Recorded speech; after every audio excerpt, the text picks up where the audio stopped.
Hello folks, I'm Anticio Duke and I want to thank you for stopping by.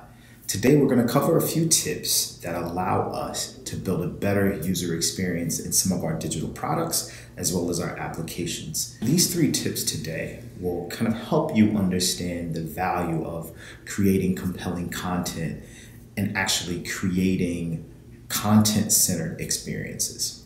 We're going to go over 3 tips today and hopefully it will open your eyes to a better experience and why it's valuable to some of your users. All right, stay tuned for more.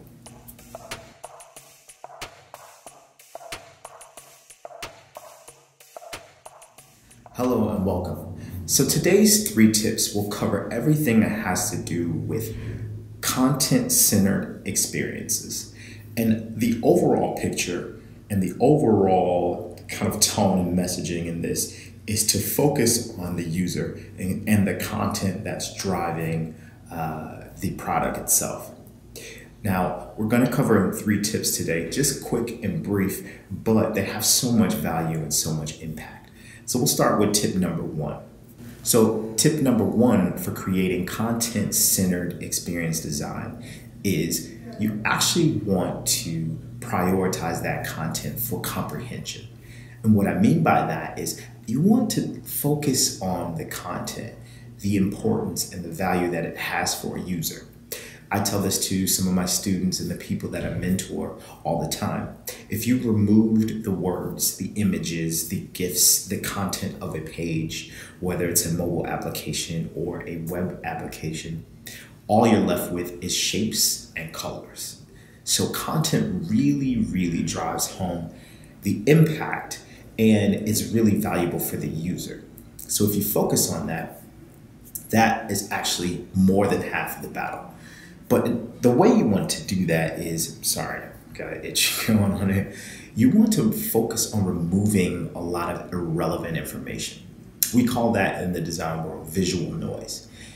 And that basically allows you to take away and strip out all of the things that are unimportant and cause friction and cognitive overload for the user. So in this example, it's if you had one particular task that you asked a user to do, is it very clear to them?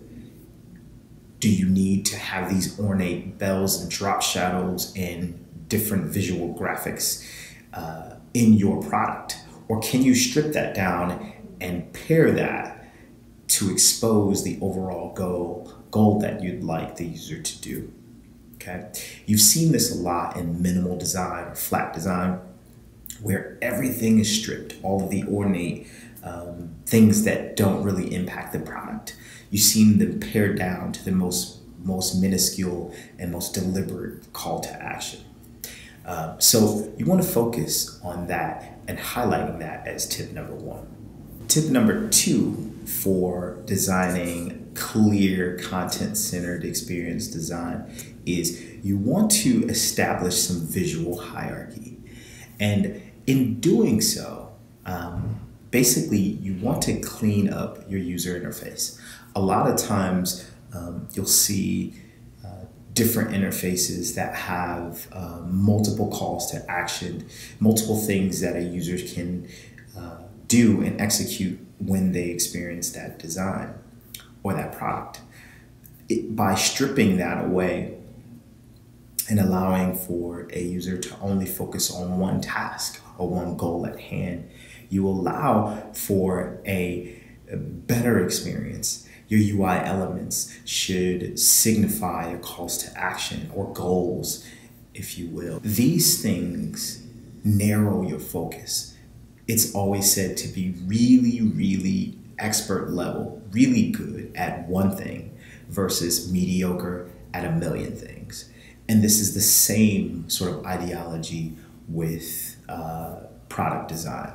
So that's tip number 2. And tip number 3, a lot of times gets overlooked by both novice and experienced designers. But tip number 3 is make your content expansion accessible.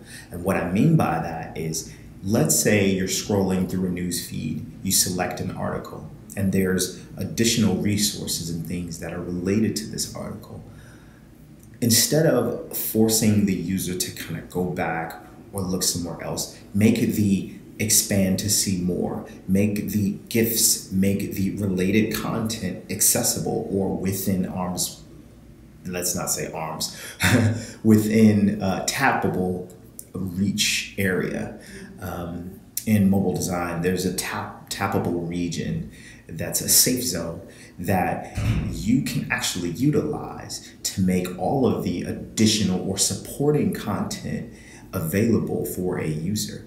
This allows for them to stay on your web page or web app, if that's the case, longer. This allows them to digest the information while on the go in their hands. And should they need additional supporting resources to fill in the gaps of knowledge, it's right there at a fingertip.